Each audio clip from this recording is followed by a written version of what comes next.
안녕하세요. 네, 안녕하세요. 네, 자기소개 부탁드립니다. 네, 저는 대한법률구조공단 광주지부 조영현 팀장입니다.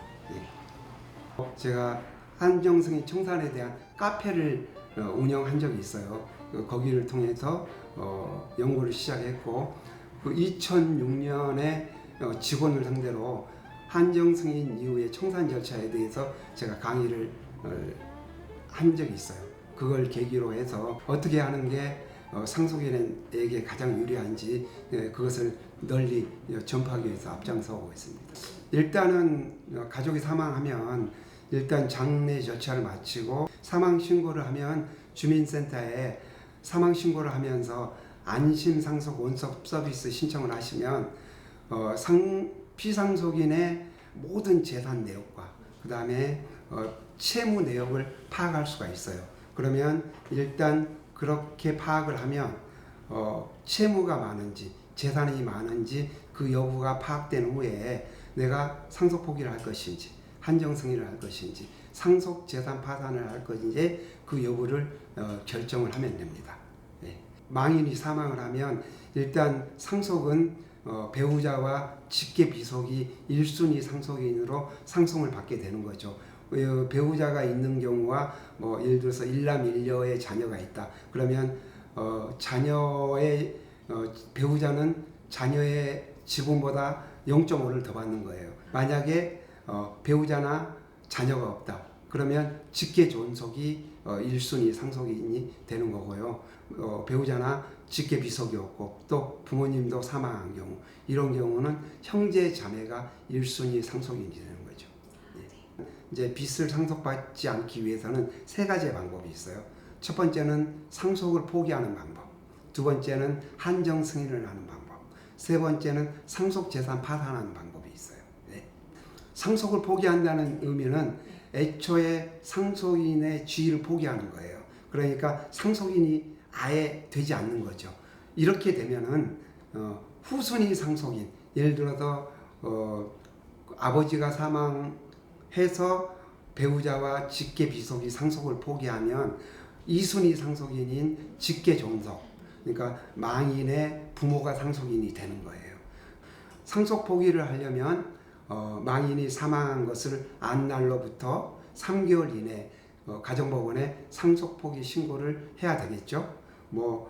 어떤 재산은 상속받고 어떤 재산은 상속받지 않고 이렇게 조건부나 일부 상속은 상속 포기는 할 수가 없어요. 네. 그리고 한정 승인이라고 하는 것은 내가 상속은 포괄적으로 받되 상속 재산의 한도 내에서만 상속 채무를 변제하겠다 이런 의사 표시를 하는 거예요. 네. 그리고 상속 재산 파산은 한정 승인을 하게 되면 상속 재산을 처분해서 상속 채권자에게 이것을 분배해 줄 의무가 있어요. 근데 이제 한정 승인자들은 법률적 전문가가 아니니까 청산 절차 밟는 게 되게 어려워요. 그래서 어떤 절차를 법원을 통해서 법원이 선임한 파산 관제인을 통해서 청산 절차를 맡기는 거죠. 그러면 상속 재산 파산 신청을 하면 법원에서 선임한 파산 관제인이 재산을 처분해서 상속 그 재산을 채권자에게 공정하게 배분을 해주는 겁니다. 네. 차가 있는데 그 차가 만약에 대포차다. 근데 그 대포차에 차량 소재가 파악 안 되거나 아니면 대포차에 반환을 받기 어려운 경우 이런 경우에는 상속을 포기하는 게 훨씬 유리해요. 왜 그러냐면 차량을 상속받으려면 첫 번째는 차량을 상속받으면 취등록세가 부과가 돼요. 그리고 6개월 내에 이전을 받지 않으면 과태료가 부과되고 그 다음에 자동차 같은 경우는 보험에 의무적으로 가입을 해야 되는데 보험에 가입을 하지 않으면 과태료가 부과돼요. 그 다음에 또 차량이 보유세, 자동차세가 매 6개월마다 부과가 되고 그 다음에 자동차에 대한 상속 이전을 받을 때 이미 그 자동차에 압류된 과태료 그걸 다 내야지 내가 이전받을 수 있어요. 그러니까 여러 가지 불리한 게 많아요. 그리고 두 번째는 상속 재산은 있는데 상속인 중에 빚이 많아서 신용불량자이다. 이러면 상속을 포기하는 게 좋아요. 왜 그러냐면 어차피 상속을 받아도 채권자들이 내 상속받은 재산의 강제 집행을 실시하면 하나도 못 받게 돼요. 근데 대부분의 상속인들이 그냥 상속 포기를 하지 않고 상속재산 협의 분할을 해요.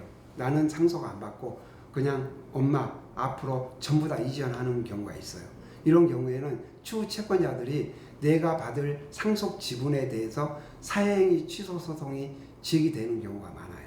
이런 경우는 반드시 상속 포기를 해야지 사행위 취소 소송 제기를 당하지 않게 되는 거예요.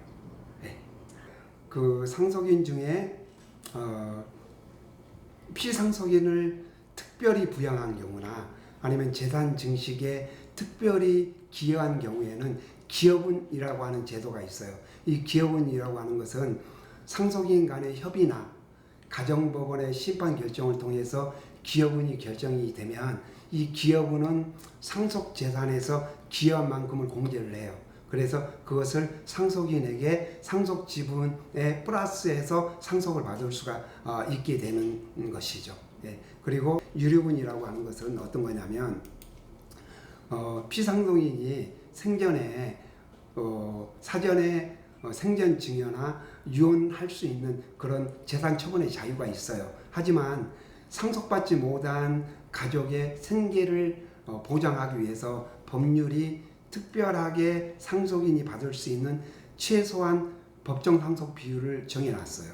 그것이 유류분이라고 하는 제도인데 이 제도는 내가 받을 수 있는 법정 상속 지분의 배우자나 직계비속은 2분의 1, 그 다음에 직계존속은 법정 상속분의 3분의 1을 받을 수 있고 형제자매는 과거에는 법정 상속분의 3분의 1을 받을 수 있었는데 유형 결정이 나면서 지금은 유류분 제도가 인정되지 않고 있죠.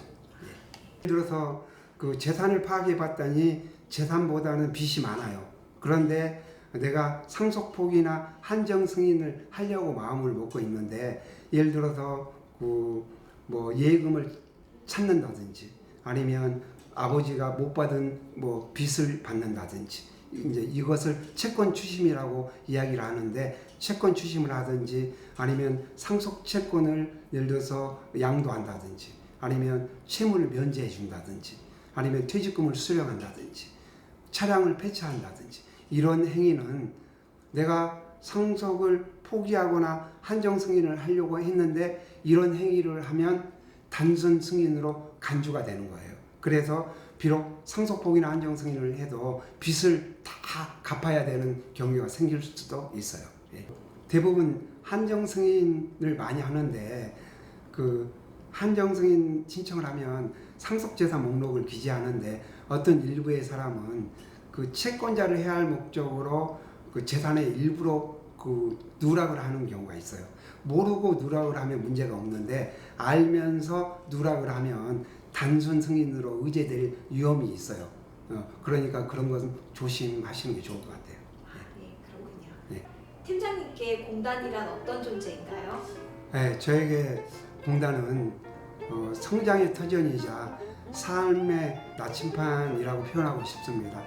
네, 법률 상담을 통해서 법률 지식을 넓히는 기회를 제공했고 그 다음에 인생의 목표를 설정하고 달성하는 데 기회를 제공했고 그런 측면에서 공단은 제 삶의 원동력이고 그 다음에 삶의 방향을 제시하는 나침판이자 인생의 동반자라고 표현하고 싶습니다. 네. 그렇군요. 네, 업무로 바쁘실 텐데 오늘 귀한 시간 내주셔서 감사합니다. 예, 감사합니다. 예.